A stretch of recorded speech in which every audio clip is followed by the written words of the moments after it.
I go for refuge and am enlightened to the Buddha, the Dharma, the Sangha. By my accumulations of practice of giving and so forth, may I become a Buddha to benefit all sentient beings. I go for refuge and am enlightened to the Buddha, the Dharma, the Sangha.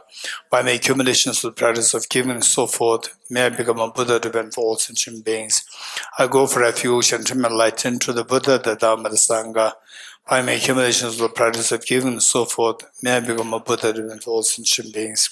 I go for refuge and am enlightened to the Buddha, the Dharma, the Sangha. By my accumulations of practice of giving and so forth, may I become a Buddha to benefit all sentient beings.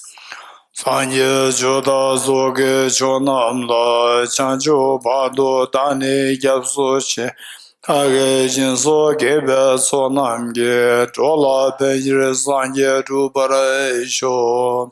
Sanye joda zoge jonam la chanjo bado dani gyapso che age jinso gebe sonam ge jola benjire sanye rubara isho. Sanje joda zoge jonam la chanjo bardo dane gyabsoch age jinso gebe sonam ge jola benjire sanje rubara sho. Om ye dharma hetu prabhavam hetum te sham data gato hevatat Tesham chayo nirodha evam vate mahashramanaye svaha.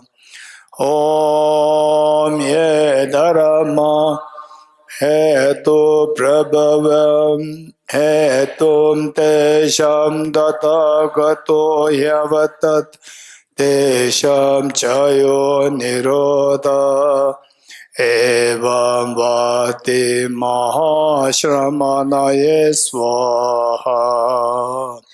Om ye dharma hetu prabhava hetum tesham datagato yavatat tesham chayo nirodha Evam vate mahashramanaye svaha. All phenomena arise from causes. The causes are taught by the Tathagata. The cessation causes as well as taught by the great seer. Okay, so the text, we have to pull through to some stanzas where the ultimate bodhicitta, the emptiness, wisdom emptiness is being discussed or taught, and then later on it becomes easier. At a certain point, it becomes easier. So for time being, we have to bear with us a little bit. I think we won't be verse number 17, is it? 17. Okay. So now this is with respect to, primarily it is with respect to Cittamatra philosophy. Cittamatrans, what they say is that there's no external reality. And you say that this flower is seen as external. Okay, what we were talking yesterday was that the, okay, yes, we stopped it there, here. Okay, yes. I have a question. I don't know if it's related. Mike. Because I'll forget later, so I'll ask now. Geshe, can oxygen be considered as an objectively real? No, why? Well, I thought like somehow we survive. Yeah, survive. So through like the oxygen. Oxygen or something there is. Without it, we cannot have anything. So Okay, this is a very good question. That particularly I would say that when we study emptiness, and once you're quite familiar with the emptiness, the basic information, then your job is to go deeper. So when you initially learn about emptiness, any question that may arise to you, I would say that particularly those seniors here, we have Venerable and the Ajagasandwala, Chulatindala. So we see that I would suggest that when somebody asks any question, don't just look at the question superficially. Oh, oxygen is not objective because it's also made of many parts. So therefore, where's the oxygen? Don't say like this. So where is this question coming from? That thought is very precious. So for them, they see something as objective, something truly there. So without this oxygen, we cannot survive. So this is so important. It's so important, crucial, important, so important, so absolutely important, absolutely important. You're getting it? So we have to see things from that perspective and address it gradually. So the thing is that, is it important? Very important. So what are the two questions to talk about emptiness? What are the two questions to talk about emptiness? Okay, yeah, after this. Yes, Lagila. Is it what is it? I have a question. She's asking a question back. What is the question? What are the two questions for you to study emptiness? Okay, over the year.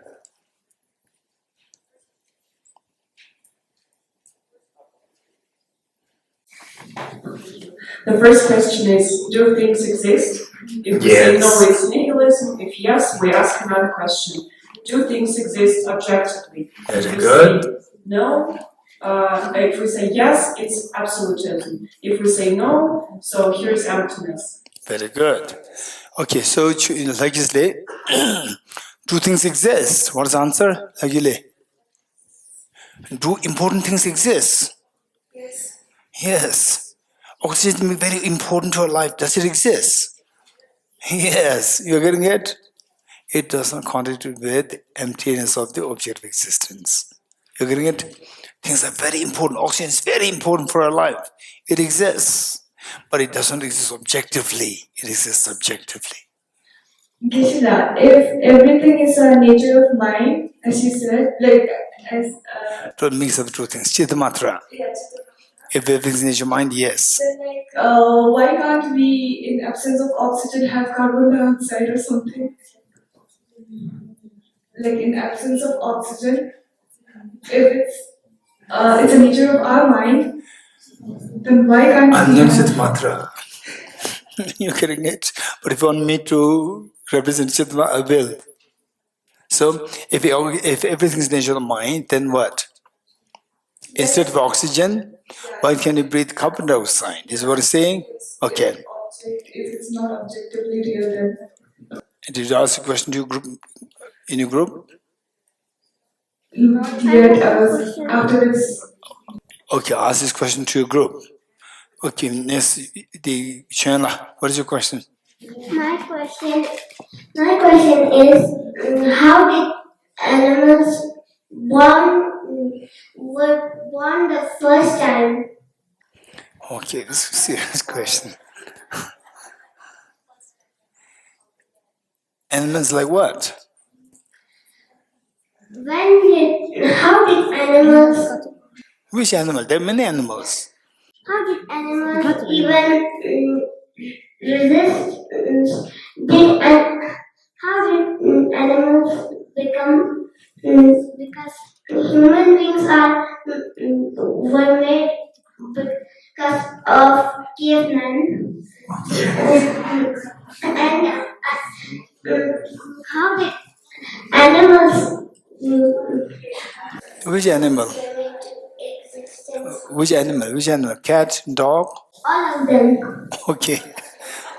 Okay. Human beings came from the caveman. Animals came from the cave animals. Good? Huh? Human beings came from the caveman. Animals came from the cave animals.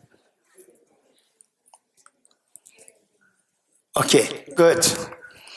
Okay, we're talking about the Cittamatra philosophy is very interesting. So let's say there is no externality. You are getting it? There is no externality. This is what Cittamatra. And how many will say that? No, it doesn't make sense. There is external. Raise hands. Raise hands. Okay, so if you seriously think that, oh, there should be external. There is external, there, of course, there. And the good philosophy is the study of, say, when do you really understand the philosophy is when you truly speak from the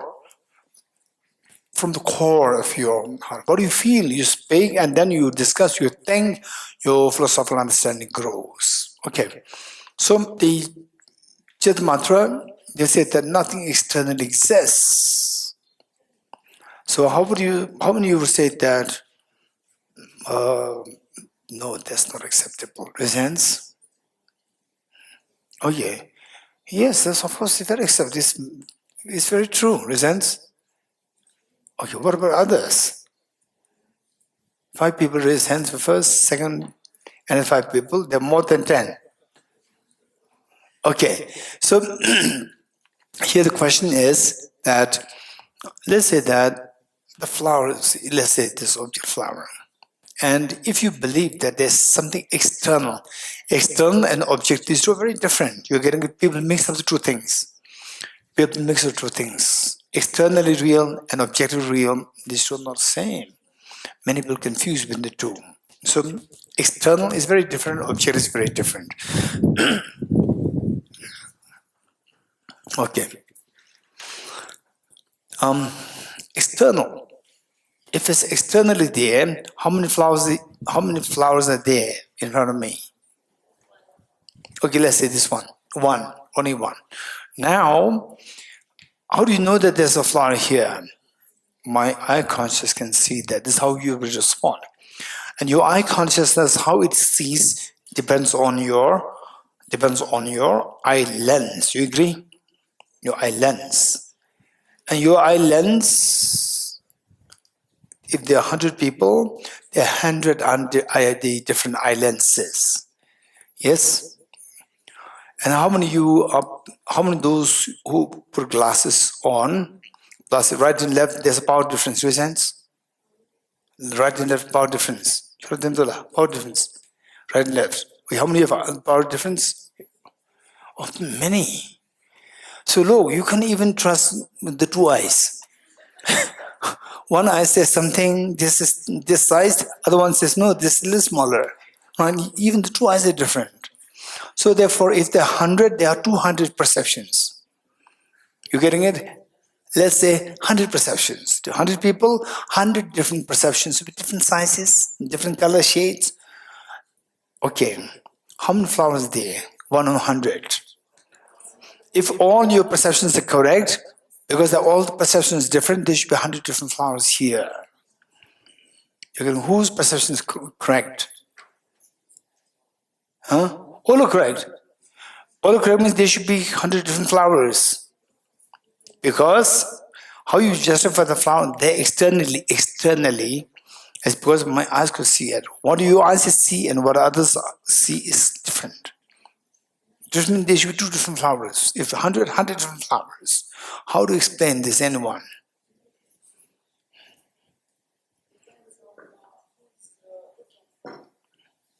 It depends on who is looking. External means it's external. It's not about how it depends. It doesn't depend. You're getting it? External means external. There should be only one flower. One flower with fixed size, fixed color. There's no different colors. You getting it? But we all, how to say it, perceive subjectively. I know. What I'm saying is if something externally there, okay, did you follow this question? This question is very important. Understand the question well and then give your answer. You'll find it difficult. So first, object is there. If it's externally there, externally one object means only one texture, one size, one shape. You getting it? Only one. Whereas with 100 different people, 100 different perceptions will take this. It's not just, okay, no, I see as mother, I see as grandmother. No, not like that. Your eyes are different. Your eyes are different, so what you see is different. So there should be you seeing 100 different things. There should be 100 different external objects. But it contradicts with the fact that there's only one object. You're getting it? So therefore, Cittamatra philosophy is very strong. So from that, you see that, okay, that's true. So what justification do you have to say this externally there? We cannot. You're getting it? Discuss this more in your class. Discuss this more in your group discussion. You're getting it?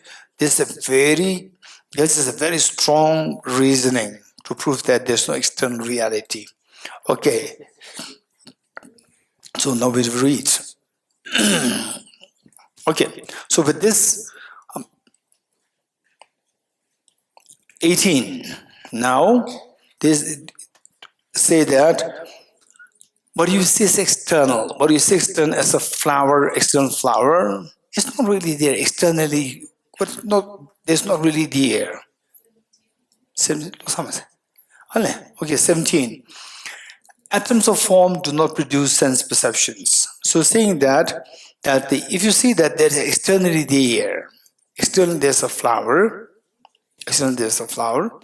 then the flower should be perceived by your sense. How do you know that the flower exists?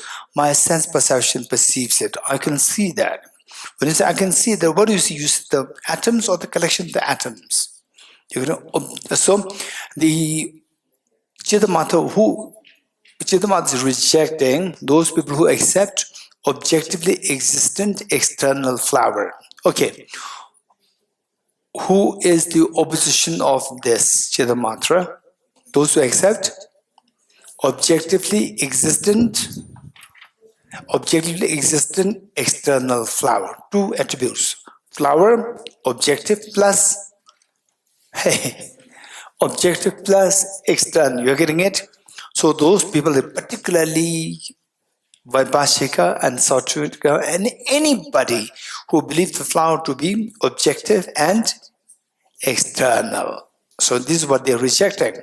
Now, it is objective and external means totally solid from the object, nothing to do with your mind. You're getting it? Nothing to do with the mind. If it is nothing to do with the mind, then the question is, how do you know that there is an objectively external flower there? How do you know that? My eyes could see that. When you say your eyes could see that, your eyes, when you say your eyes are seeing this flower, there are two ways of seeing it. Either the atoms which form the flower, you are seeing the atoms, or you are seeing the collection of the atoms. Say, you see the atoms. Atoms cannot be seen. You agree? Your eyes cannot see the atoms. You agree? I asked Chola Rinzila if you see the letters. He says yes. But if you see the letter A, he says no. You're getting it? A is the single component. That single component atom is what is one of the parts of the flower. A is one of the parts of the whole letters. So just as you cannot see the letter A from distance, you cannot see the atoms. So atoms are not seen. Now, what is there as an objectively external object? Objectively, the external flower. Collection. Collection is nothing, just atoms. So the collection is not really there from the object is external. Collection is just what your mind puts them together and sees as a collection. But really, if at all there's something there, it should be the individual atoms. You getting it? This is very important. Okay, so what we say is that, okay, let me give you an example. For the time, I think better let me give you another example. Let's say that from distance you see the forest. When you go into the forest, you see the individual trees, you not see the forest. You're getting it? When you get into the forest, you see the individual trees, you don't see the forest. From distance, you see the forest, you don't see the individual trees. So forest is nothing but what your mind imputes. It's not substantially there. Substantial meaning from the object as a substance. There's no something called the forest. Remove the individual trees, there's no forest there. So forest, there's no substantial, objective, substantial entity. There's nothing there. It's just your mind imputes as a forest. Something forest there. So this is what your mind imputes. So therefore, the collection of the atoms is like the forest. Collection of the atoms, which appears a flower, is like the forest. When you go towards the object, you see that the collection will not be seen. So it says, number 17, the atoms of form and form meaning like the flower, forms such as flower, do not produce sense perceptions because they are too subtle, our sense cannot see them. For they transcend the realm of the senses, meaning that atoms, they're too subtle that they go transcend, meaning they go beyond what the sense can see, transcend the realms of the senses. If asserted that they are produced through aggregation, this perception, sense perception, is not through the atoms, but through the aggregation of the atoms. Collection of the atoms, reduction through collection too is not accepted, because collection is just where the mind imputes. When you go there, you don't see the collection, it's just individual atoms. So that is also not accepted. Then what are you seeing? What are you seeing is external, individual atoms or the collection. Both are rejected, so therefore externality cannot be accepted. Okay, this is something that I say something, you read it and wow, there's no externality, it'll be very difficult. You're getting it? You have to study more, contemplate more, think more. Why atom was acceptable, but the collection, why? Collection not substantially real. If at all there's something there, the substance, there's the atoms. Okay, so contemplate more, and then gradually, as your understanding deepens, these are extremely profound, the contemplations. Number 18. Now, you may wonder that, but although the table, you see as a table, it's external table. Where's the external table? Oh, it's there. Where? There are many parts. Many parts. Which one is made of? You go towards the object, you see that it's just atoms. It's just atoms. And none of the atoms is a table. Table is what your mind sees when these atoms are put together, and your mind sees as a table. There's no external table there. And you may say, it doesn't matter. It doesn't. But for example, the South Atlantic School, they will say the same thing. They will say that the table, yes, the table is there, but you go inside, you just atoms. It doesn't matter. Atoms exist externally real. Atoms exist externally real. Put them together, then becomes table. Although the table is not substantially real, but the atoms together, atoms which exist as substantially real. And these substantially real things put together, you will say table. This is how the table exists externally, because the components are externally real. What components? Atoms. Now Cittamatra is saying that even the atoms also don't exist truly, don't exist externally. How? 18. Through division in terms of special dimensions, even the atom is seen as possessing parts. Even the atoms are made of parts. For example, so here the word atom is used. So this can be mixed up with the atoms you understand in physics. But if you understand atoms according to physics, this is very helpful. So from what we call as atom, even that is not objectively real there, substantially real, because atom is made of electrons, protons, and neutrons. So we see that even the atom is also like illusion. Also illusion. Okay. Last time I mentioned this. Hey, Russian Olympic, 1980. You remember? What do you call it? Huh? Misha Bear, yes. It's a poor Misha Bear, right? All these Ngari Institute, Bodhicittavivaraṇa, the participants, Geshe and Tenzin, the Tenzin, two of them, for all of us to this Russian Misha Bear, right? And then the closing ceremony, what happens? Russian Nubula, What happens? Why? Yes, you're right. The beer was crying, so everybody... It's a closing ceremony. After how many days? I don't know. 5 days. How many? After, let's say, after 5 days or 10 days. After 10 days, the program finished. And the poor Mr. Bear is crying. Tick, crying, right? And then the Buddha is crying. Right? If he's crying means he's also crying.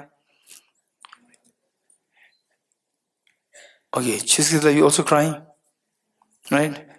No, Mr. Bear is crying and you also crying. Okay, how many of you watched it, Mr. Bear, after that? After our discussion, how many watched it? After our discussion? You watched it? You cried? Huh? What was the Mr. Bear doing?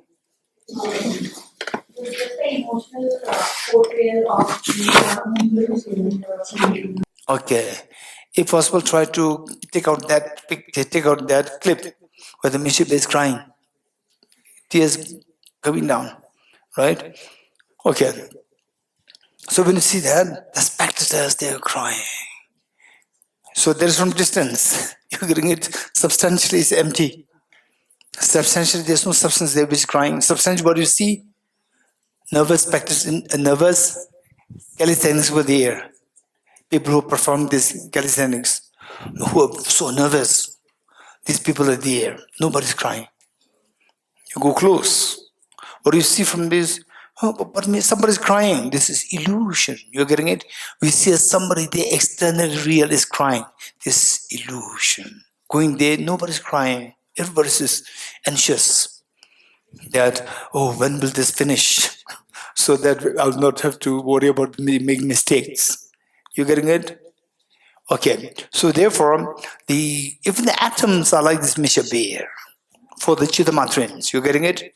That is also made of parts, multiple parts. In other words, okay. Now I'll read more. 18. Through division, if the atoms have divisions in special dimensions, meaning that if an atom is made of electrons, protons, neutrons, it has special meaning in space. In space, it has divisions. East, west, north, south. Even the atom is seen as possessing parts. That which is analyzed in terms of parts, how can it logically be an indivisible? Indivisible meaning something very substantially real. Substantially externally real entity is not true. Okay, next. Now, the Cittamatra is saying that everything is the nature. Okay. Cittamatra, what does Cittamatra say? Everything is mind. Yes, no. Huh? Namsala.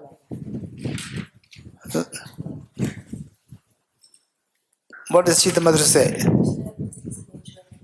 Everything. Nature mind or everything is mind? What's the difference? I learned that Buddha said everything is mind. And you are saying everything is nature mind. What's the difference? Louder.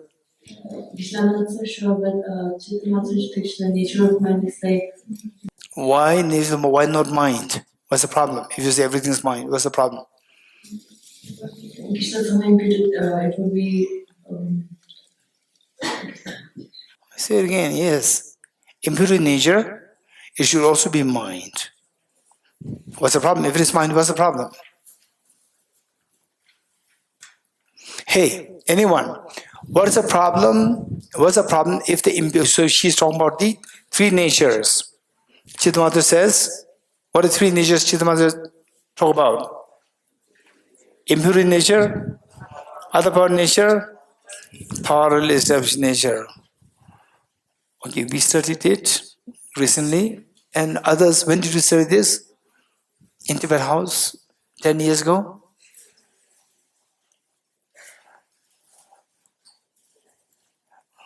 Okay, so what are the teenagers?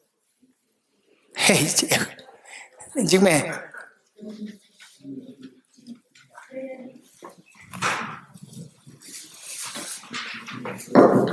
thoroughly established nature.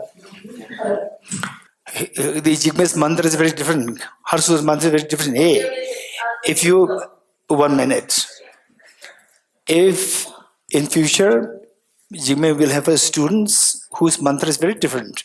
Bodhi Swaha, Paragate Swaha, and then Gate. Impudent nature, underpowered nature, and thoroughly established nature. Very good. Okay, so there are 3 natures. Now what this girl is saying, Ansar is saying is that if all the 3 things are your mind, then the impure nature should also be mind. If the impure nature's mind was the problem, anyone? Huh? External world cannot be changed. Why? Because everything is mind. Yes, of course. So therefore, this is what Cittamatra is about. There's no external reality. Yes, you are right. We are saying that, it is the nature of the mind. Yes. So when we say nature of the mind, it means that, we are accepting that mind exists. Yes, yes. That is what. Yes. So If I say that, there is only mind. only mind. Then I cannot explain the external world. There's no external world according to Cittamatra. You are right. So you are supporting me. So then there is a contradiction. There's no contradiction. There's no external world. What do you say external world? This illusion. Anyone. What's the problem? If you say impure nature is the mind, what's the problem? Anyone. Here. Nidya. Here. If the imputed nature is the mind, then the mind will also not exist. Why? Because the mind will also be imputed. So what's the So it will problem? not have thoroughly established. Okay. The girl's a human being. Okay, listen. It's a very interesting discussion. Can you hear? Russian, you don't get it. Okay.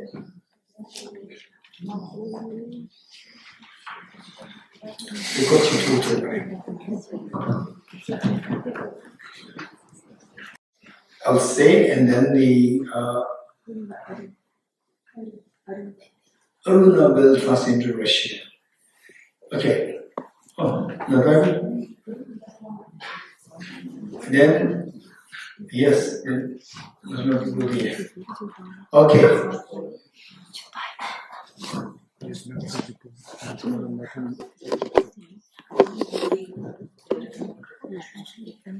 Okay.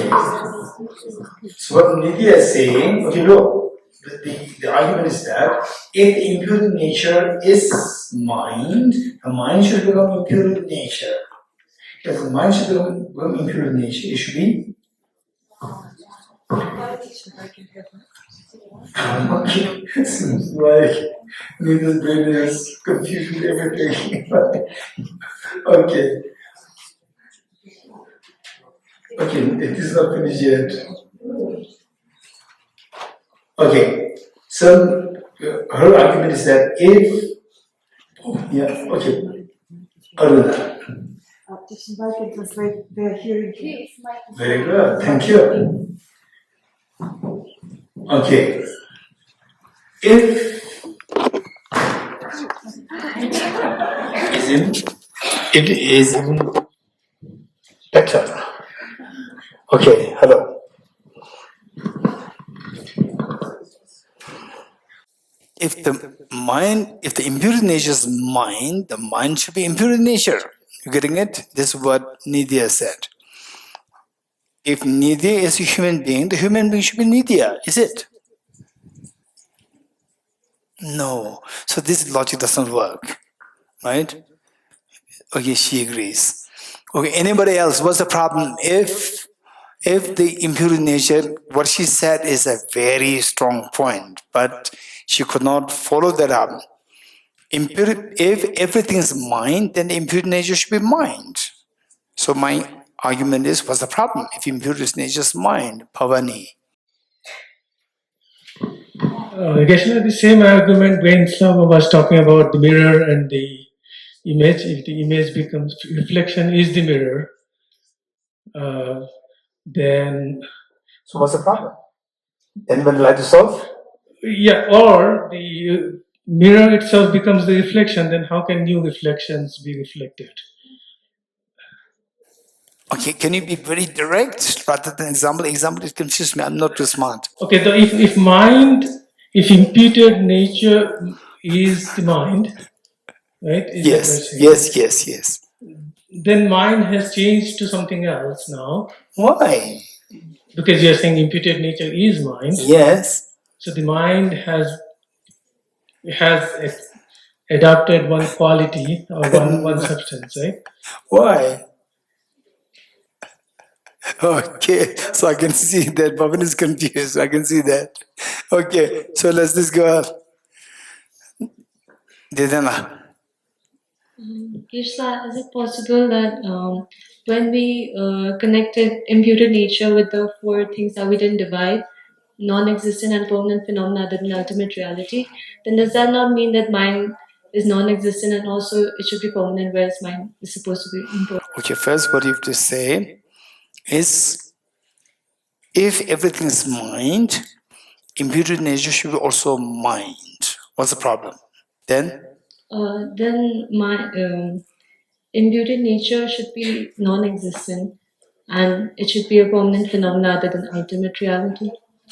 I mean, it's the same thing, right? okay, imputed nature should be either non-existence or permanent phenomena other than I don't know. So then it would imply that mind is non-existent and Why? For example, then are you human being? You are a human being. Human being is dead then? No. So you cannot go the other way around. You're getting it's the same thing with what Nidya said. Okay, let's see what this girl has to say.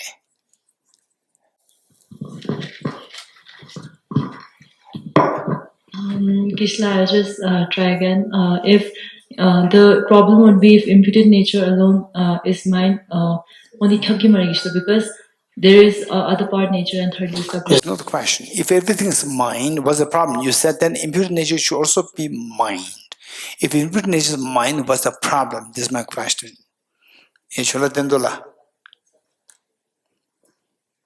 Keshila, if the imputed mind is the, then by the power of thought, you could be the Buddha, you can be enlightened, you could be anything. Why? Because imputed nature means those things that come to mind just by the power of thought. Yes. So you could think you're the Buddha, or you could be enlightened. That's the problem. Okay. Big if. Okay, I want somebody to give me a reason to make me so happy. Okay, if imputed nature is mind, what's the problem? I'm not sure if it's right, but if imputed nature is... Still up. I'm not sure if it's right. If imputed nature is mind, why do we have the law of causality or the law of karma? Because the mind will be able to take that backward if you want. The mind is able to is able to bypass some step. It is not forced to go to all the steps of the causality. No. Okay, here. Tinle. Because for the mind, since they believe that it exists truly, if we imagine a blue flower, by the same logic, it should also exist truly, if everything is mind. Say it again. So if we imagine a blue flower... Okay, let's all listen to... Okay, the question is, if everything is mind, imputed nature should also be mind. If imputed nature is mind, what's the problem? The problem would be if we imagine like a blue flower, and if that is mind, then it would exist truly. Yeah. Okay. Thank you. So, if imputed nature is mind, imputed nature means something non-existent or non-existent or something permanent which other than the thought reception nature. So impure nature, if it is mind falls under which category? Which three natures? Mind. Other power nature. Other power nature exists truly or should exist truly or not? Other power nature should exist truly or not? I forgot it. Anybody? Hey, this kid. Huh? What? Yes. Mind falls under other powered nature and it exists truly. Mind falls under the category of the other powered nature, and all other powered nature should necessarily be truly existent. So therefore, if something is mind, it should be other powered nature. If it's other powered nature, it should be truly existent. So impure nature should exist truly. You getting it? Whereas impure nature doesn't exist truly, or yes, it exists truly or not? Huh? Impure nature exists truly or not? It does not exist truly. We said it. This basic preamble of Cittamatra philosophy. You are getting it? So if everything is mind, then impure nature should be mind. If impure nature should be mind, impure nature should be truly existent, which is against the philosophy of Cittamatra. Very good. Okay, Chinle, thank you. You saved me. Otherwise, so this Namsala is creating more problem with me. Okay, next. Why did we discuss that? Okay, why we said it? Huh? Why we said it? To differentiate nature of mind and mind. Why we discussing this part? Anyone who can put me back in the track? So what we said is that everything is the nature of the mind, including the atoms. You getting it? Including atoms. Atoms don't exist as independent external reality. So now saying that if everything is the nature of the mind, then everything's like a reflection in the mirror. So what examples do we have? Examples given here. So these examples are very similar to the examples that the Madhyamikas would give. You getting it? So therefore many people, they're confused between Madhyamika and Cittamatra as one. 19. With respect to a single external object, with respect to one object, divergent perceptions can arise. With the same object, different perceptions will take place, which means that if there's one external thing, then different perceptions are not allowed. Only you should be seeing the same thing. If you say that, oh, so there is, okay, let me say, okay, how many flowers are here? Okay, let's say, okay, just ignore this part. Only think of this part. How many flowers here?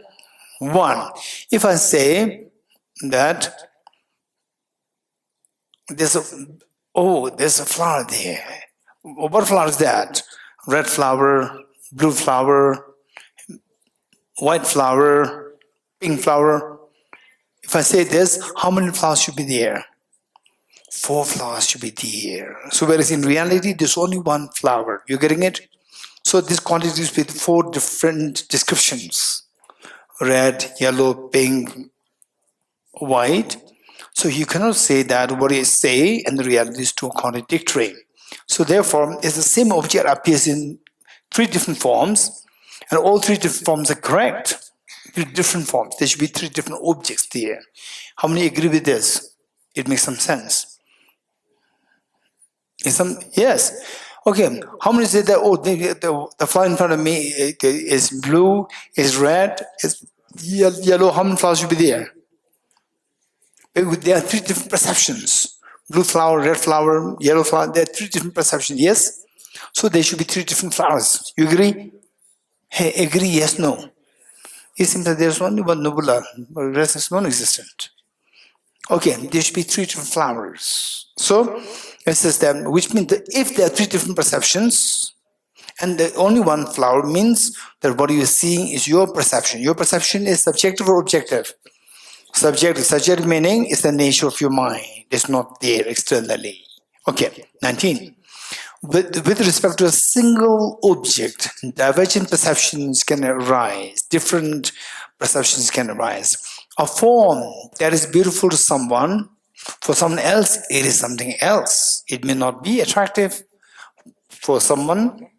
Okay, say, when I was teaching Bodhicitta many years ago in a center, we talked about, what is the word used? What's the word used?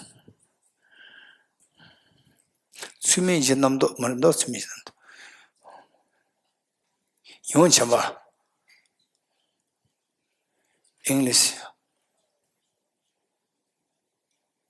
Seeing beings in the light of great affection. Seeing beings in the light of great affection. So where you can develop your senses, your perception to such a way, you see anybody, you will see that in the form of great affection. And then one gentleman interrupted me. Geshe, can I stop for 1 minute? I said, yes. He said that, so what you said is actually being said, the experience by many people. They said that, okay, look, see what I'm sharing with you, which is actually shared by somebody else, that is with what is said here in the text. He said that in this world, there's only one most beautiful baby. Let me repeat it. In this world, there is only one most beautiful baby, and all the mothers have it.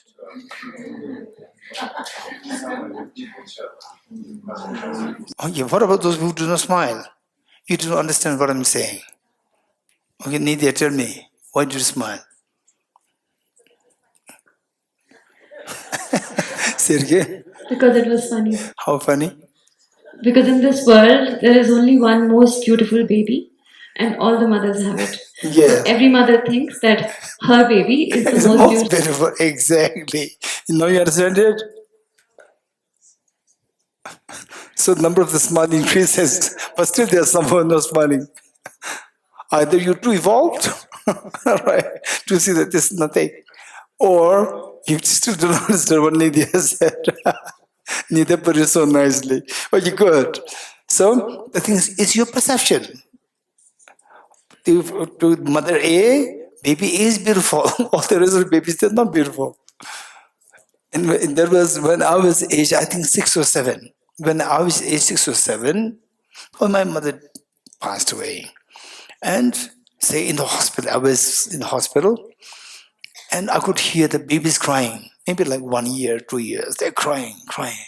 And my question, the one thing that was, as a little boy, is 5 or 6, that I was wondering was that when I look at the babies, I myself was a little boy, when I look at the babies, they all look same. I cannot distinguish. And if all the babies together, the mothers, how do they distinguish? This was my worry. Actually, you don't worry about it, because the mothers, in their eyes, their babies stands out as so beautiful. Right? Where is Siana? You see Chiang is beautiful? Very beautiful, yes. Outstanding. She's glowing. The rest of other babies, they don't glow. Only Chiang glows. For others, Chiang doesn't glow. There's only one baby glowing. You get it? But all the babies glow. It's very funny. This is your perception. Objectively, nobody's glowing. Or everybody's glowing. So it says, number 19, with respect to a single external object, divergent perceptions can arise. A form that is beautiful for someone else, it is something else. 20. With respect to same female body or the male body, let's say female body or male body, not necessarily female body or the male body, 3 different notions are entertained. Or in other words, 3 different notions can arise. By the ascetic, by lustful, and a wild dog, or a lion or tiger. For the ascetic means somebody who's meditating on impermanence, ascetic. So there, to that person, that female body and male body, for the male ascetic, the female body is seen as a corpse. For the female ascetic, the male body seen as a corpse. For the male, the female body seen as a corpse. And for the lustful, the object is seen as an object of desire. And for the wild dog, this is seen as a food. So 3 different perceptions come into existence. And not only that, the perceptions, but they believe that way. Emotions are stirred accordingly. 21. It is the sameness of the object that functions. Okay. So, are you using the Tibetan or you are not using the Tibetan? Okay. So basically, what I'm saying is that in Tibetan, there are two, seems like there are 2 different manuscripts. Some where 1 or 2 verses are missing. 1 or 2 verses missing. So this verse is missing in some of the Tibetan, the sources. So it is the sameness of the object that functions. For example, let's say group of atoms, put them together, you see as a metal. Group of electrons, protons, neutrons, put them together, you see as metal, is not edible. And then group of atoms, put them together, they become edibles like this. Lozenges, edible. You getting it? So these group of electrons, protons, neutrons, while they are the same, but when they put together, the same thing performs different activities, functions. So it is the sameness of the object that functions. Same group of atoms, they sometimes appear as food, sometimes appear as metal, sometimes appear as rocks. If asserted, is this not like being harmed in a dream? Say, dream and a waking state, is there a difference or not? Dream and waking state, is there a difference or not? So now Cittamatra will say that what is happening now is exactly like what is happening in a dream. There's no difference. Just as dream is coming from your mind, even though what is happening around is also coming from your mind. Purely the nature of one's mind. How? Say, in the waking state, is there anybody who likes to tell me the difference between the waking state and the dream? Okay, I won't say anybody. I would say raise your hand, somebody who would say the dream and waking state, there's a difference. Raise hands. Raise hands those who believe that dream and waking state, there's a difference. Okay. Okay, so there are several views. Raise hands. There's a difference in waking state and the dream. Okay, let me ask Jigmela. So what difference do you see? How do you distinguish the two? Let us all listen. I'll try, Geshe. In dreams, there's no substantial. In real life, there's substantial, the things, object we see. Okay, so in dream, there's no substantial reality there. You wake up, there's a substantial reality there. Very good. Anyone else? The lady here? What's the difference? Арина, приведешь, пожалуйста? Aruna, yes. А можно микрофон тебе, чтобы... Ну, во сне сон заканчивается, я всегда просыпаюсь в одну и ту же реальность, в которой я нахожусь. The dream finishes and I always get up in one and the same reality where I live. Okay, the dream, different things happen, but when you wake up, it's the same reality. Very good. Over there. In the dream, there is no cause-effect efficacy. So in the dream, the flower can turn to the elephant and back and ta-ta-ta.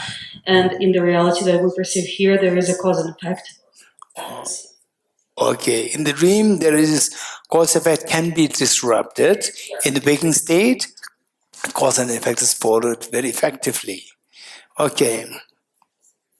Anyone else? Okay, Sonamla. Okay, here, first Raman. Raman and then Sonamla. Yes, we cannot control our dreams. Dream we cannot control. The waking state we can control. Sonamla. Geshe, I guess dream is purely subjective, yeah. Well, dream is purely subjective. Purely subjective. Yeah. And the waking state is? it's not, from ultimate point of view, ultimate analysis, it is again subjective, but conventionally it is, we can part of. Okay. There's some degree of objectivity there in the waking state, whereas the dream is purely subjective. Okay, good. So let's say, what Jimala said, in real there is substance, in a dream there's no substance. But in the dream you will say the same thing. I'm not dreaming, there's substance there. How many agree with me? In the dream you will say something is a dream. You say, no, this is substance there. This, look. You're getting it? And then cause effect. Causative efficacy. In the dream, you will also say, look, I talked to him nicely and he talked back to me nicely. This cause and effect, this is not dream. Right? But in the dream where the flower becomes chocolate, you say, oh, that can be dream. Whereas the flower never becomes chocolate, oh, it's real. You're getting it? So you think that the dream is real. And then subjective objective. In the dream you will say the same thing. Oh, this is not dream. This is some degree of objectivity is there. Dream is purely subjective. So this is not dream. Look, on what basis can you differentiate between the dream and the waking state? This is very complicated. Okay, Anjali. Mike.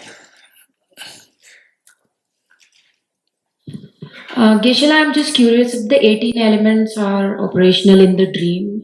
Six senses, sense power, sense consciousness, does it work in the dream? Are you sure? I don't know. I'm asking. I'm curious. I'm not sure. Okay, what I would say is therefore we need to think. You're getting it? These are very serious questions. These are very good questions. You're getting it? So in the dream, what is, for example, say in the waking state, 18 elements operate in the waking state. Okay, listen, these are very important things. These will help us to activate our thinking. You're getting it?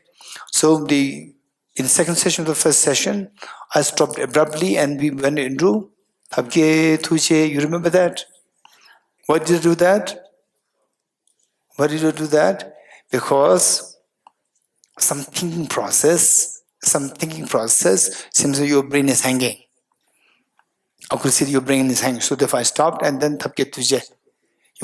So how to make your brain not to hang is keep thinking, and your thinking power increases.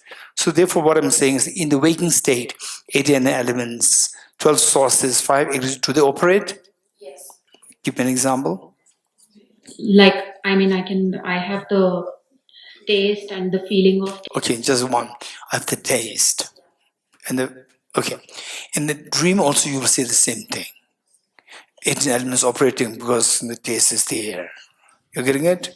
Because taste. You will say the same thing in the dream. Somebody says, hey Anjali, you are dreaming. No, at the taste. You will say this. Okay.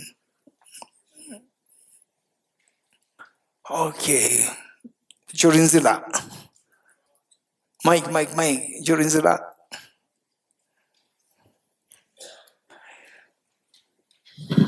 When I'm awake, I'm aware of the idea of a dream.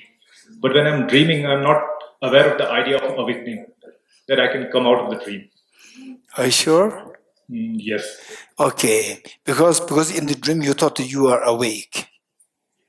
Therefore you're not thinking of waking up. At the moment you think of at the moment are you thinking of waking up? So when I'm awake, I have a choice of dreaming. But when I'm dreaming, I don't have the choice of being awake. Okay. In the dream, you're awake. No, don't quote me. What do you think? I think. How do you distinguish between the dream and the waking state? I have a choice. Choice where? In the waking state. In the dream also you will say the same thing. That I am not dreaming. It's real because I have a choice. You will say the same thing. You're getting it? This is a very complicated issue. Okay, next, Sarah.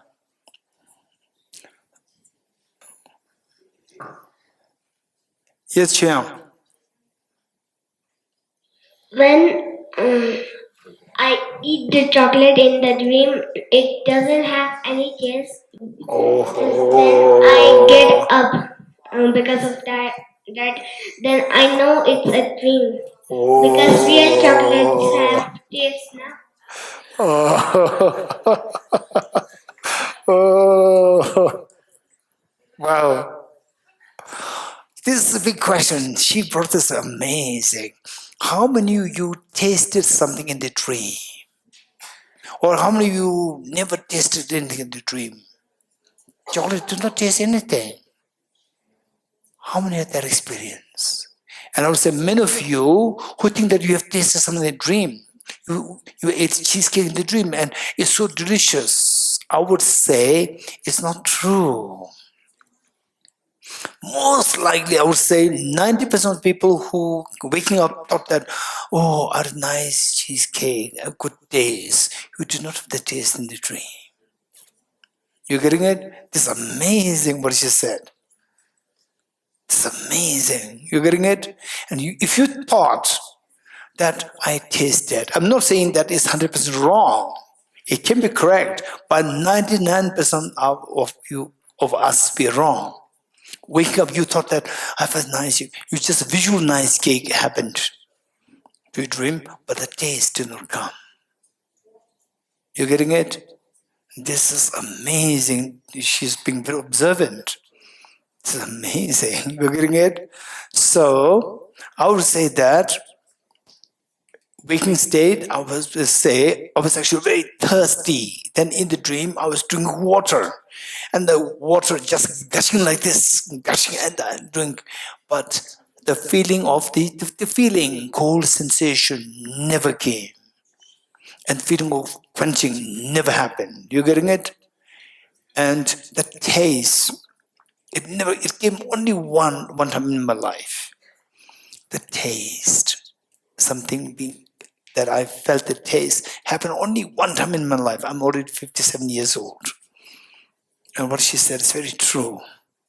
And those of you who tell me, yes, I had the taste in the dream, most likely, I'm not going to say 100%, most likely it's not true. Because you are not observant. This girl has been very observant. It's amazing. Okay. Evocating mind. Dorla, Mike. In awakening mind, awakening mind.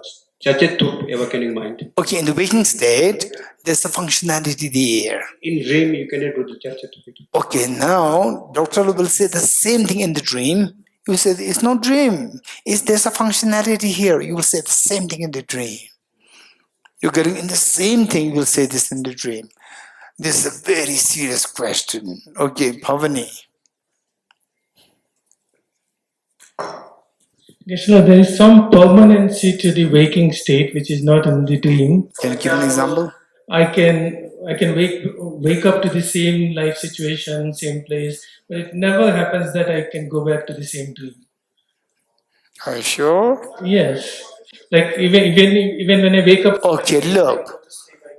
Okay, Bhavani, let's say at the moment you feel that I came here 5 days ago. You're getting it? I came here 5 days ago and it was the same hall 5 days ago. And every day I come here minimum 3-4 times.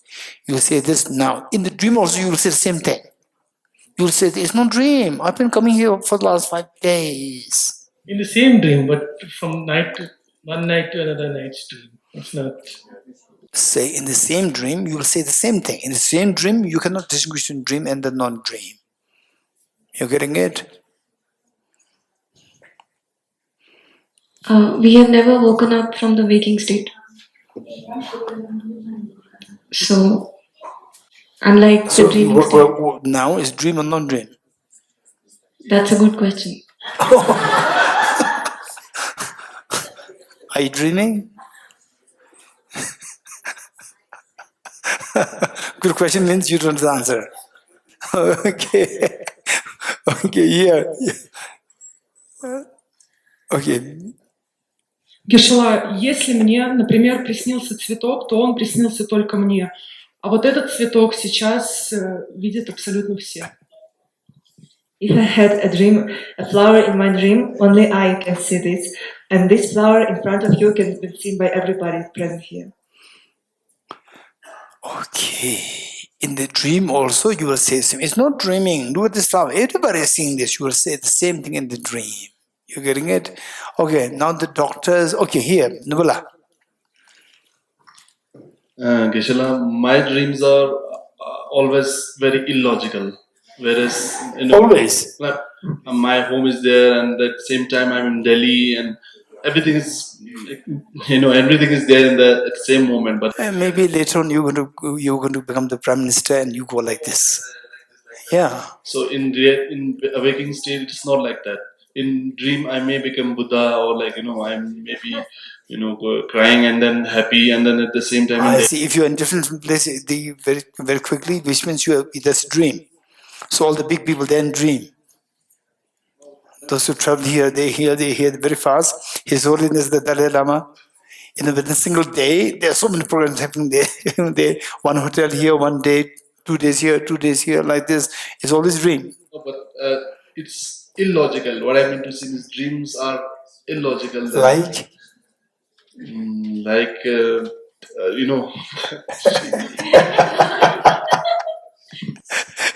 Okay, yes, Jimela.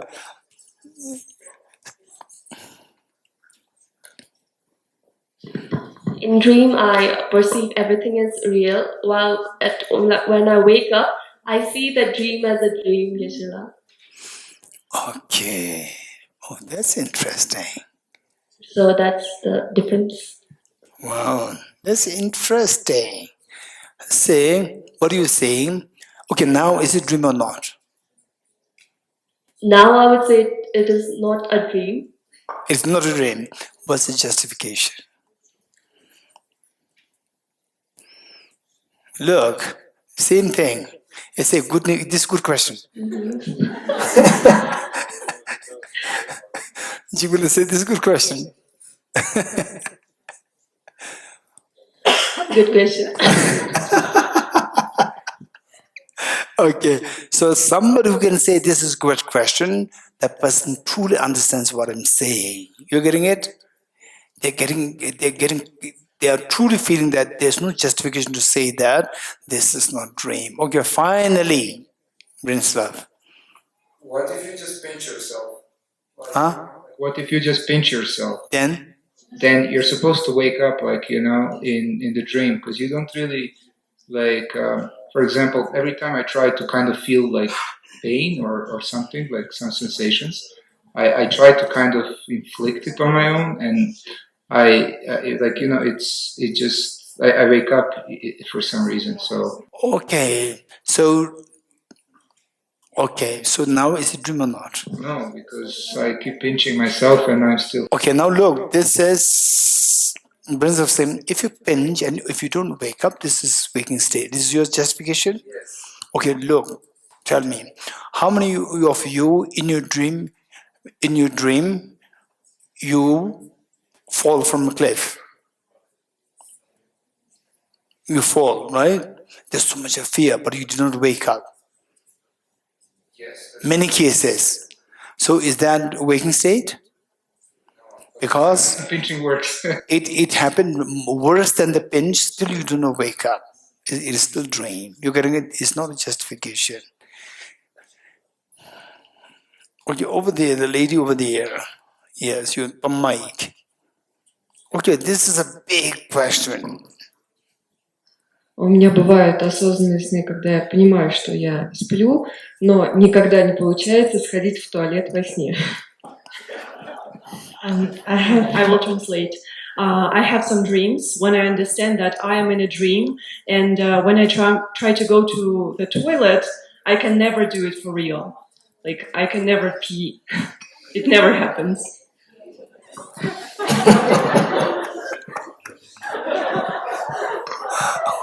Okay.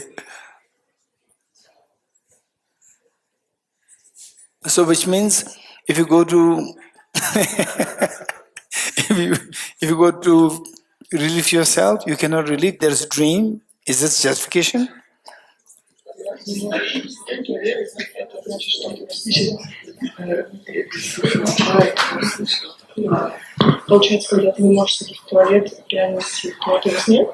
there are many people in the waking state who want to relieve themselves, they can relieve, right? So are they all dreaming? Okay, so, okay, here, a gold medalist. Krishna, I will try. So the difference between the dream state and the waking state is that in the dream state, whatever we see, in the dream state there is a subject and the object, right? So even the object there is just imputed. It is just imputed by the mind. So it is purely subjective. So from the Cittamatra point of view, not from Cittamatra, from your point of view. So yeah, it's just imputed. Purely imputed. But in the waking state, whatever we see is just the other bhavad nature, which are like yes. So what would be your question? Are you dreaming or in a waking state now? In the waking state. How do you know that? Because I can see things as truly existent. In the dream also you will say the same thing. You're getting it? I'm not dreaming because I can see all these things real. Because I gave the example earlier, I dreamt of my teacher, my senior, many years senior, extremely educated, amazing, great practitioner. And I said that you are a part of my dream. You getting it? You're a part of my dream. Then he said that, are you sure I'm your dream? You see, then he started to punch me. And there's a little fear there. Why the fear is coming? Because I thought that there's real there. You getting it? So what you said now, well, it's the same thing you will say in the dream also. Over there, last over there, and then there, we'll stop here then. There too.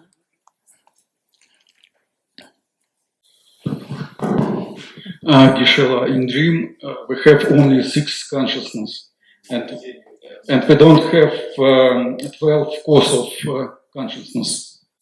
In the dream we have the 6, not the sense consciousnesses. Is what I'm saying? Say it again. In a dream we have 6 consciousness, and we don't have 12 cores of consciousness. I see. We have this consciousness, but we don't have the causes of consciousness. Is what I'm saying? Yes. Okay. Then my question to you is, in the dream also, you will say the same thing. My consciousness is coming because I'm seeing you. That's the causes of the consciousness. In the dream, you will say that. My next question is, are you dreaming or in a waking state now? I don't know. Good question. Yes, look. So this is which means that you cannot distinguish the two. Intellectually you can say, but in reality you cannot distinguish. Or the last over there, Gurmela. Geshe, in dreams we have no freedom to dream whatever we want. If it were the case, I would dream offering anything to His Holiness Dalai Lama, going for a cup of tea with him every morning. But in waking state, at least I can try to put some effort to do it. Are you dreaming or are you in real waking state now? In waking state. Waking state. Why? Because I'm putting some effort to be in the vicinity of his teachings and. In the dream, or how many of you have dreamt receiving teachings from His Holiness? Resents? So are they not dreams? Because you had the freedom to be in the vicinity of His Holiness. I don't have the freedoms. It sometimes happens and sometimes not. Not. At the moment it's not happening, right? Sometimes happens, sometimes not happen. So this is a dream. Huh? Okay. Look. This is the problem. So from this, okay, Yelena last. Yelena. Во сне у нас работает ментальное сознание, которое использует память чувственных органов восприятия. In the dream, mental consciousness is working, which uses the memory of six sensual perceptions.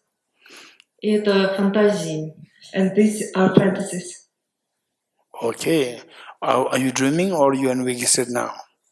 This is good question. Good question. Сейчас то, что я вижу, похоже по природе на сон. Now what I'm seeing in nature is similar to the dream. Но я еще не достигла уровня ариев, чтобы так видеть. But I'm not reached the area level to perceive everything. Okay, now what I would say is that if you think like this, am I dreaming or not, and if you find it difficult, most likely you will have dreams for the next few days of inquiring, am I dreaming or not? In the dream, you're getting it, most likely it will happen. If it does happen, let me know. You're getting it? And whereas, no, of course, this is not dreaming. This waking state, if this is your thought now, it will not come to your dream. Only if you say, this is a good question, then it come to your dream. Do you understand what I'm saying?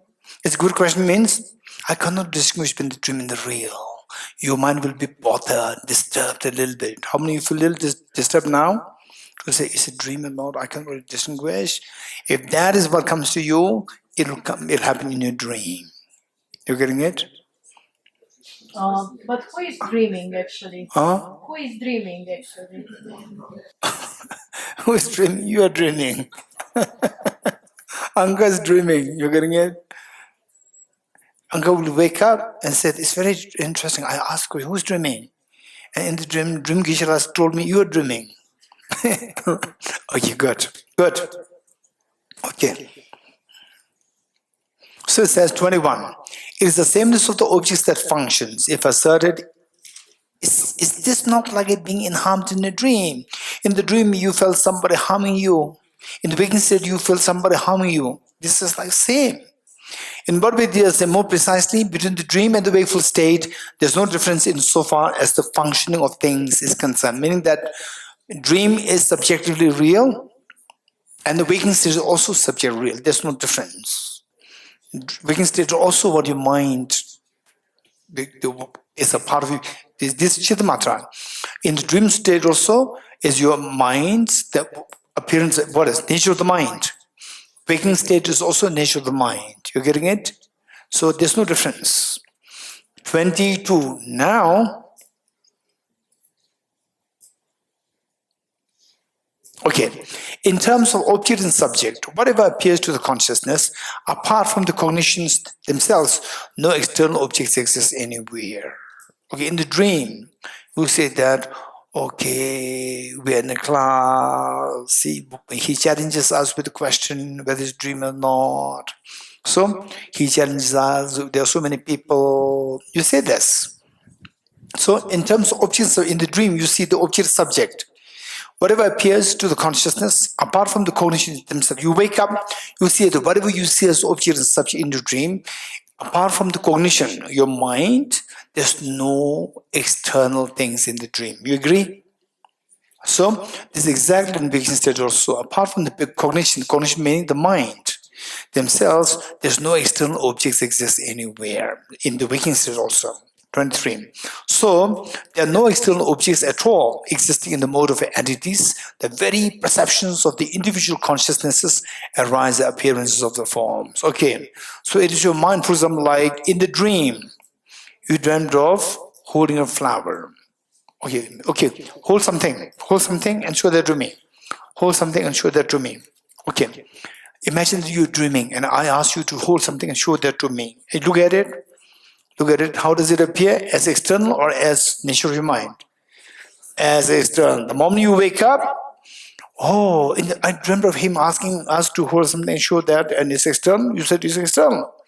You wake up, it's not external. You're getting it? It's just my mind. It's the nature of my mind. Okay. So it says that 23. So there are no external objects at all existing in the mode of entities. The very perception. Then you saw a pen. You saw a pen. What is that pen in the dream? Hey, you saw a pen in your dream. What is that pen? That's just the nature of my mind. When you wake up, you will say, it's not a real pen. It's the nature of my mind. Okay. So there's no external object at all existing in the mode of entities. The very perceptions, the nature of how the mind perceives things as a pen, there is a pen. There's no external pen there. The very perception of the individual consciousness, my mind, individual consciousness, seeing the pen, that appearance, that is a pen, arises appearances of the form such as pen.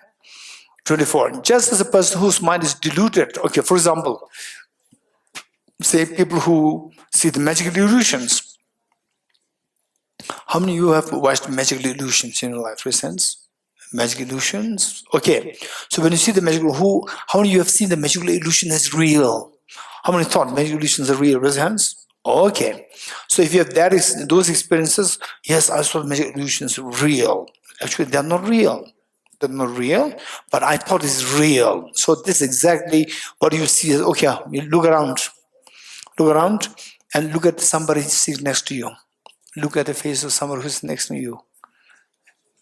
And Ogela was very funny, smiling at Dorji. Right? So he thinks that this is not dream. Hey, look at others.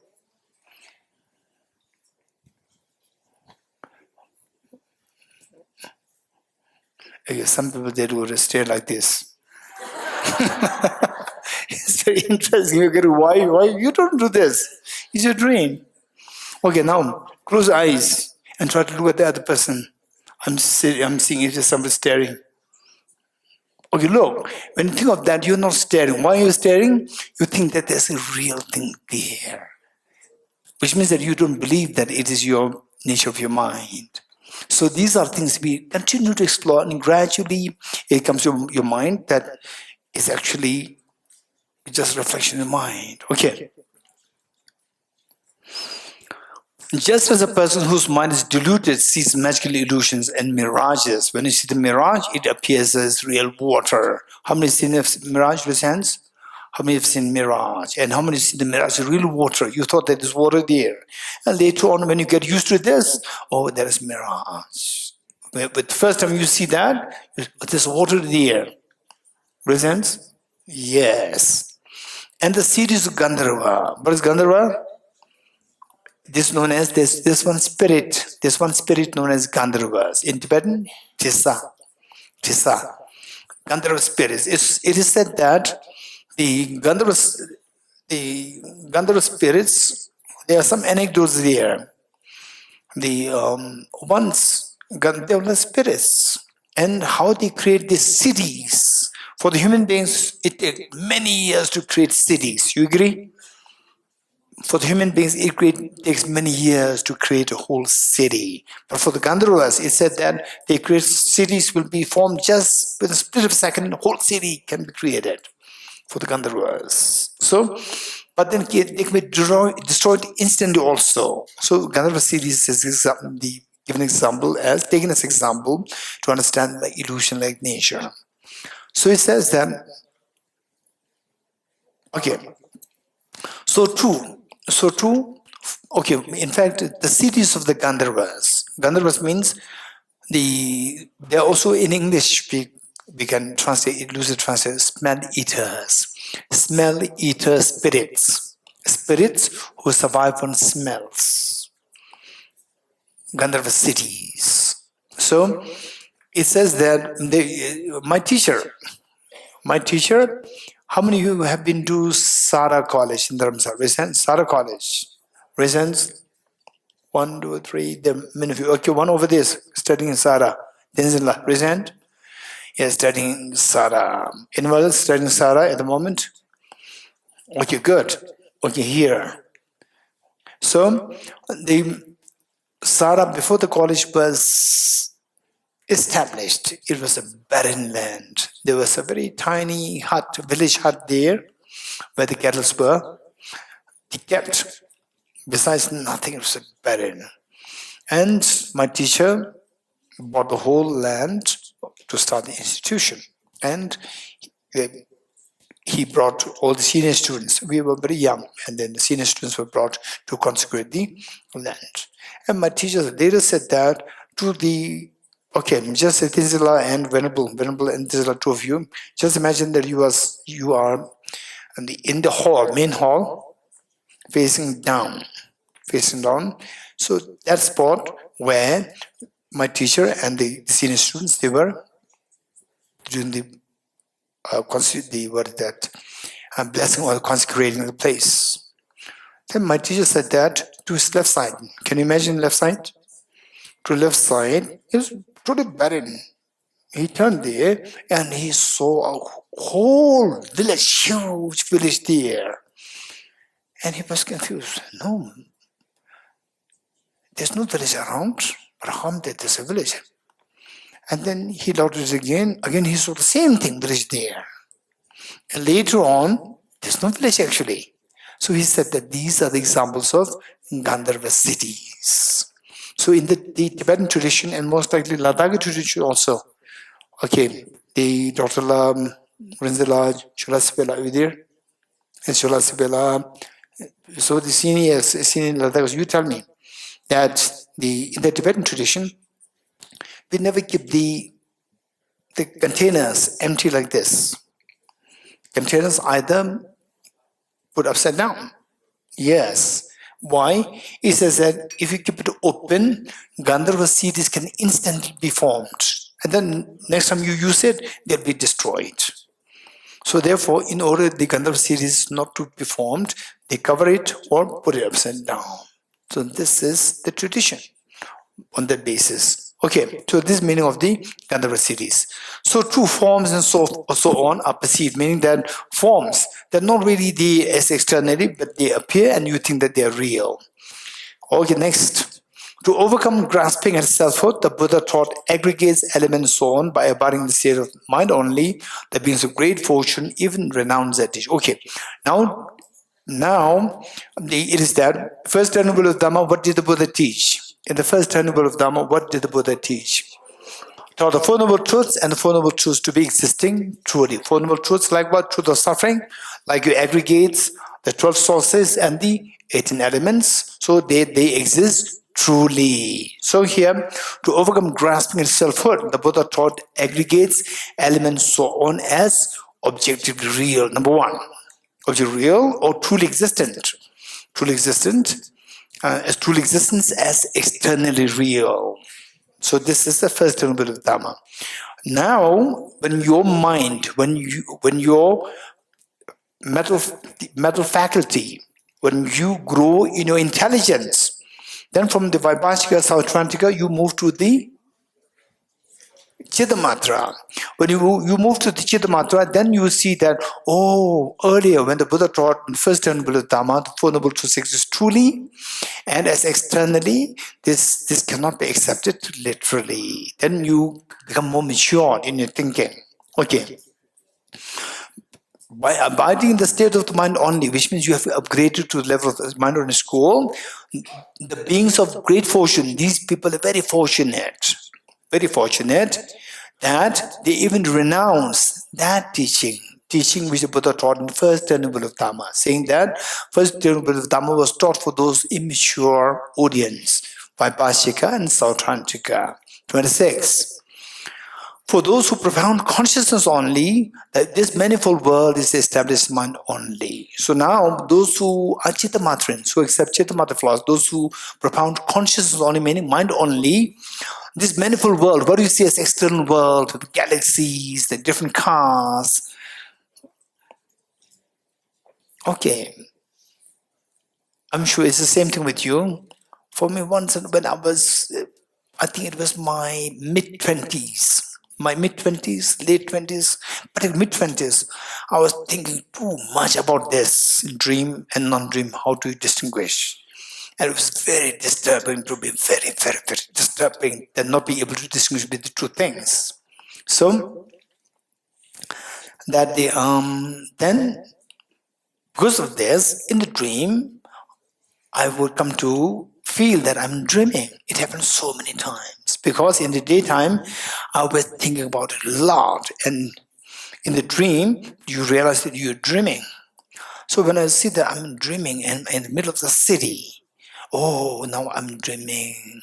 So let me see what are different things in dream. I just keep observing at the buildings, how many windows are there.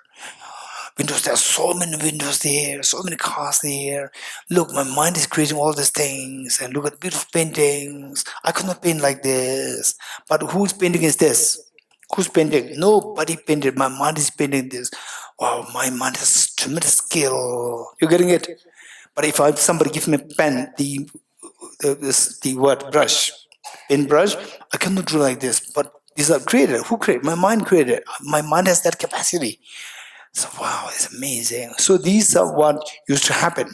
So it says that for those who propound consciousness only, this manifold world, whatever you said, diverse, many things, they're not many things. It's just your mind. It's the nature of your mind.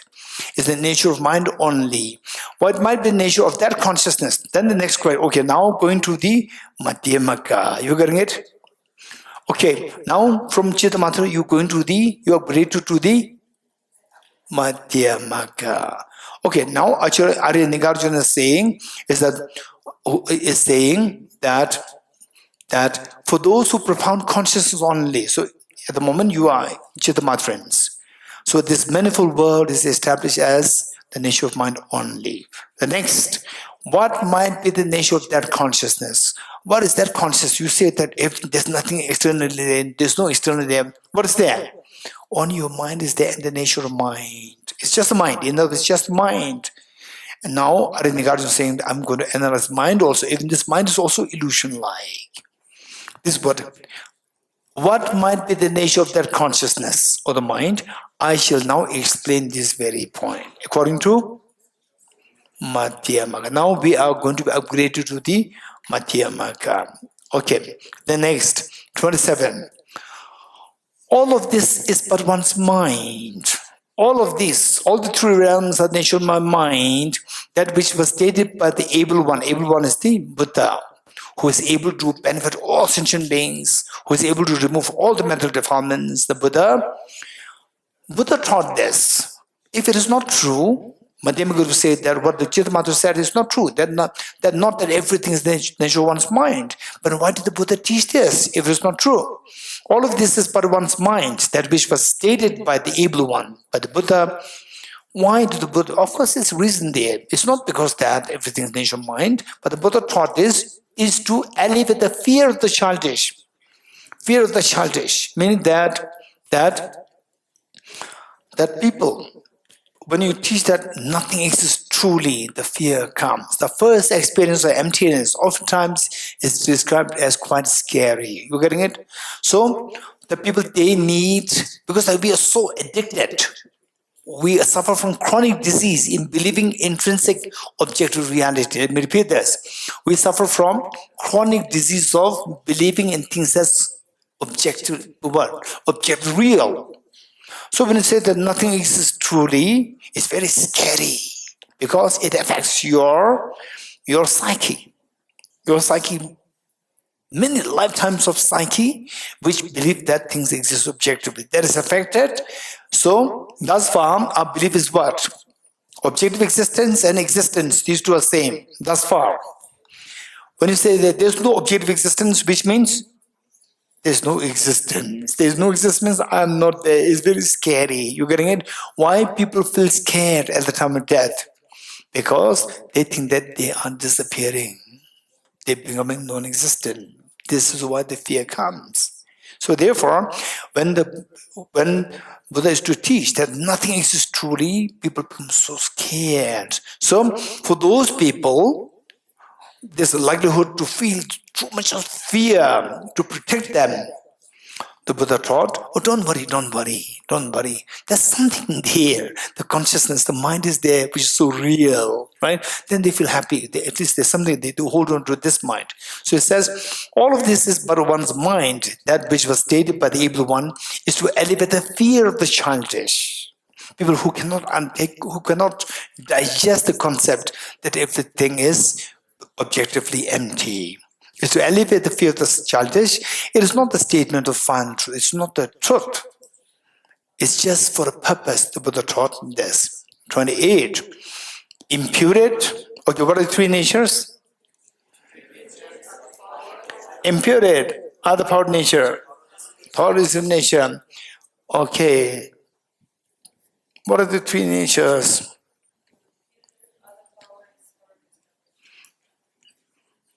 Okay, all of us, let's say this together without looking at the book. What are the three natures? Number one. Number two.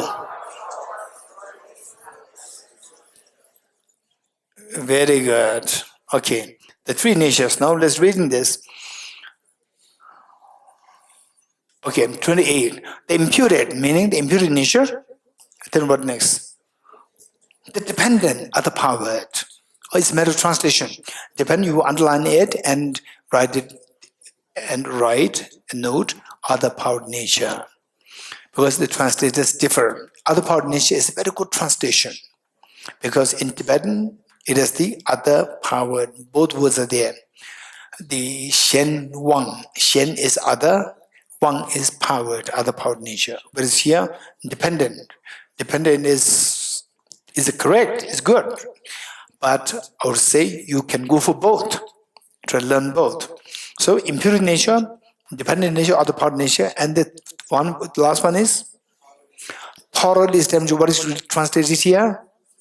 Consummate. So thoroughly established would be a good choice, but then don't be too rigid. Underline this and write thoroughly established nature. You're getting it? So that you will learn both the translations. Later on, when you read other translation, the text with other translations, you'll not get confused. Okay, these three natures, they have only one nature of their own. All these three natures, Cittamatra would say that. Cittamatra would say what? Which exists true, which exists not true? Anyone? Hey, quick, somebody, tell me. Cittamatra would say what? Other power nature and thoroughly established nature exists truly, and imputed nature does not exist truly. Now, Madhyamaka is saying that imputed, other power, the consummate or thoroughly established nature, they all have one nature of their own, that is emptiness of true existence. All three.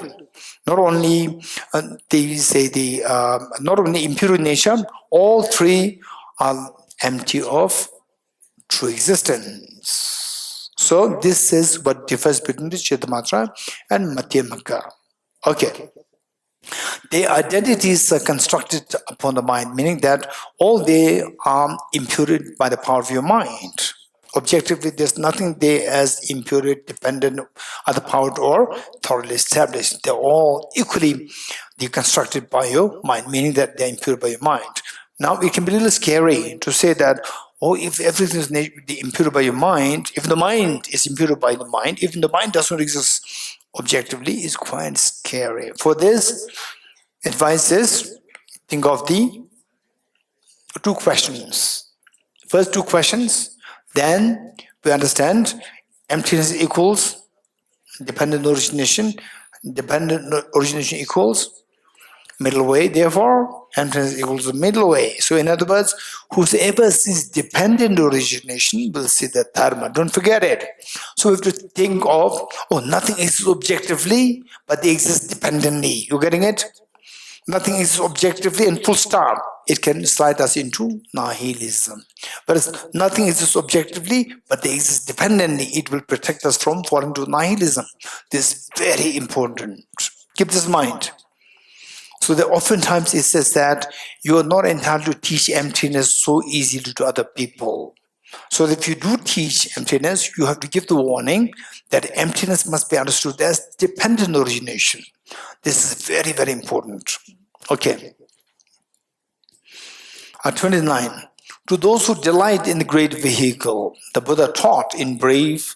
Okay, now, those who delight in the great vehicle, meaning those delight in the great vehicle, that is the Mahayana, meaning those who want to become Buddha for the benefit of all sentient beings.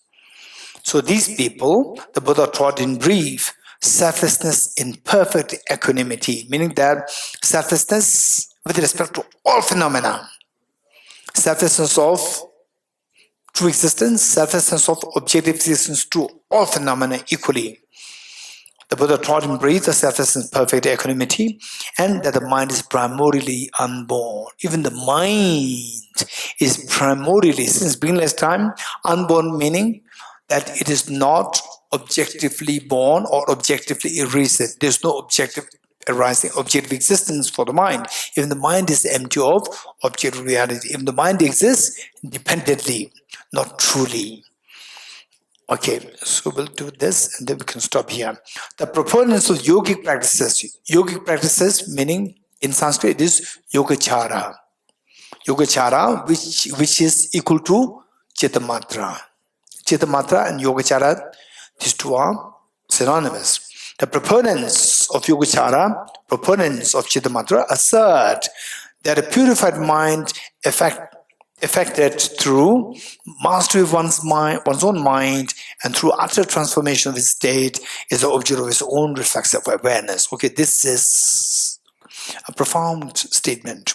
So now let's say that Cittamatra, Nagarjuna, before he rejected the Cittamatra's acceptance of the mind as truly real, Nagarjuna first explains what they believe. So this statement is what they believe, what the Cittamatra believes. So they believe that, say, there's no externality, it's only the mind. Keep purifying this mind. Purify this mind, and finally you will manifest the very pure mind. That's pure mind. Who knows this? You have a self-cognizant mind. It's a self-knowledge, self-cognizance. There's pure mind, you know this. And when this purest mind manifests, which you know, that's the time you become enlightened. This is how they explain. So, the proponents of yogic practice assert that a purified mind, effected through mastery of one's own mind, you practice this mind, you practice how to see that there's no externality, then why the mental disturbance comes? Hey, anyone? So how many of you sometimes you feel mentally disturbed? Raise hands. Okay, give me an example. What makes you feel disturbed? Anyone? Anger towards? Anger for what? Anyone else? Over there, Anjali?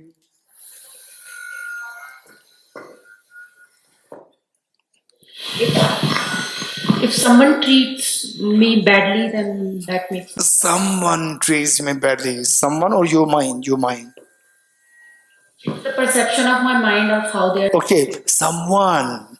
When someone treats me badly, I feel irritated. You're getting it? When you come to realize...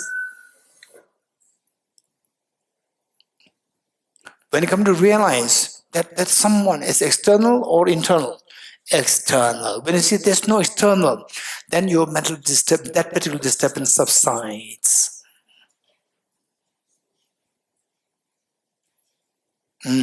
That mental disturbance subsides. When you realize this is like my dream. Just as in the dream, you feel disturbed by that person, this person, that person, this person, you wake up. Oh, this is all my mind, your mind subsides. You getting it? So, seeing that, practicing, meditating on the fact that there's no external reality, it's just my mind, there's no external reality, it's just natural mind. You keep meditating on this, gradually your mind will become very stable, and you see that your mind is not going to be affected by anything. All the disturbance subsides. At that point, and then you are aware of this. That is the awakening. This is Buddhahood. This is how they explain. Through getting mastery of one's own mind, seeing that there's nothing external, it's purely my mind. When you get mastery of this, mastery of one's own mind, and through utter transformation from seeing things external to seeing everything as nature of one's mind, transformation of a state is the object of his own reflexive awareness, meaning self-cognizant mind. That you are aware of this reality that now nothing can affect me, there's no external reality. So that purity of the mind which you manifest, who knows that? Your own reflexive awareness, meaning self-cognizant mind. It's through your own self-cognizance that you are aware that you have reached that level. Okay. Now, this is Nagarjuna's presentation of the Cittamatra, what they feel. Now, Nagarjuna is saying that even the mind, which we feel so important, that mind is also like dream. It doesn't exist truly. How not? How not? So this mind that you have, that I have, this mind exists in time. You agree? The mind exists in time. You agree? Not agree. Mind exists in time. Okay, let's say that I am very unhappy. So, how many moments are there? I am very unhappy. 7 moments are there. These 7 moments arise simultaneously or sequentially? Sequentially. Sequentially means in different times, yes? This is the meaning of the mind existing time. When will you stop the class? I'm feeling very unhappy. Kungala already, raised this warning, but he's not paying heed to that. Oh, when will he stop it? When will he stop it? So these 5 moments, they arise simultaneously or they arise sequentially? Sequentially, you're getting it? So sequentially, which means in time. Sequential means time or not? It's a time at different times. There's no one that sees this time. So mind exists in time. You're getting it? So now Nagarjuna is proving that even the mind doesn't exist objectively. Because if the mind exists objectively, how can we know it exists objectively? If the mind exists objectively, which mind should know that the mind exists objectively? Ultimate analysis, you're getting it? If the mind exists objectively or not objectively, who decides? Ultimate analysis decides, you're getting it? Mind exists or not, who decides? Huh? Conventional analysis decides. Mind existing or not versus mind exists objectively or not, these two are different questions. You're getting it? Whether the mind exists objectively or not, this is decided by ultimate analysis. Whether or not the mind exists, decided by conventional analysis. So Madhyamika would say, mind exists or not? Mind exists, but mind doesn't exist objectively. So now don't mix between the two things. Oh, Madhyamika is saying mind doesn't exist. No. Madhyamika says mind exists. Because mind exists or not is decided by conventional analysis. But what Madhyamika is rejecting is whether the mind exists truly or not, objectively or not. And what really traps us in samsara is not because that you believe in the mind. You believe the mind to be objectively real. That's the problem. Let me say this once more. What traps us in samsara of the two things? Mind existing versus mind existing objectively. The belief in the mind existing, the belief in mind existing objectively, there are two. Of the two, what traps us in samsara is not the belief in the mind to be existing. What is that problem?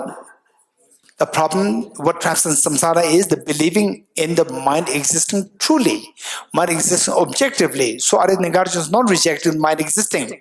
He's rejecting mind existing truly. You're getting it? Mind existing objectively. That's going to be rejected. How he's going to reject? By using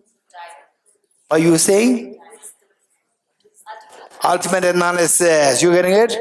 Okay. Now, how does he use ultimate analysis? Is there anybody who can explain what Nagarjuna said?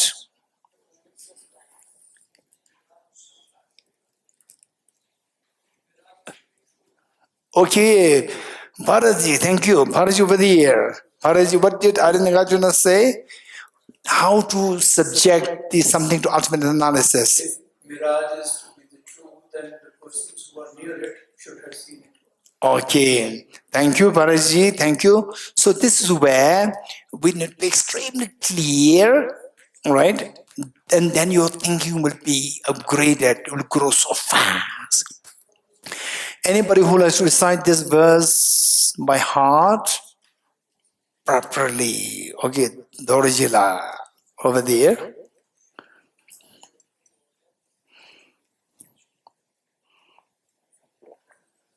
Hello. If the mirage were to be water, why not closer to the mirage the water? Very good. If the mirage were to be water, why not those close by the mirage water? Why not those close by the mirage sea water? Okay, where did you say this? Where did you say this? This Venerable is expert. Where did you say that? Ratnamani. Okay. Professor Venerable Tinshina student? Yeah, I can see that. Okay, Ratnavali, meaning precious garland. The text by the English title, Precious Garland, or in Sanskrit, Ratnavali. Which chapter? Okay, never mind. Okay, so if the mirage were to be water, one knows those close by the mirage sea water. Now, you have to subject this mind to ultimate analysis by going closer towards it. Then see if it exists. You're getting it? Okay, we'll do it tomorrow. So, at 6 o'clock, we have again NIC class. Yes? We have Nalanda introductory course, continuation from the Wheel of Life teaching, which we did yesterday. We're going to continue today at 6 o'clock. Those who want to join, whether you are enrolled, not enrolled, don't worry. Feel free to attend the class. Otherwise, if you're tired, you can take rest. Okay. Let us do the end direction prayer. Page 54. 52. I dedicate the merit thus gathered towards the realization of these and the prayers of all the Buddhas and Bodhisattvas of 3 times, and to the upholding of the doctrine, scripture, and insight. May in all lives, through the force of this merit, never separate from the 4 wheels of the Mahayana vehicle, and accomplish all the stages of the path, renunciation, bodhicitta, perfect into 2 stages. From my 2 collections, vast space that I have amassed from working practice for a great length of time, may I become the shield-leading Buddha for all those whose minds, wisdom, eyes blinded by ignorance. Tavge toje shaye rizo.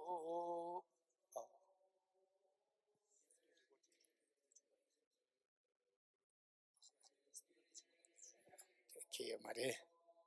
Kari gorshi. Ali tingale. Umbo tabo jebe ko shaye yebo kela cha selo oh mone Mahamona Yeswa Om Mone Mahamona Yeswa Tavge tuje shaye rizo Ching He Ponjom Sege Lumbo Tabo Jebe Ko Shage Gembo Kela Cha Selo Oh, Mone Mahamona Yeswa Oh, Mone Mahamona Yeswa Tavge tuje shaye rizo shenge minto Tege bonjomba sege lumbo tabo jebe ko shage gebo kela cha selo Oho mone mone mahamona yeswa Om mone mone mahamona yeswa Oh, mone, mone, mahamona yeswa. Oh, mone, mone, mahamona yeswa. Oh, mone, mone, mahamona yeswa. Oh, mone, mone, mahamona yeswa. Okay, three precisions together.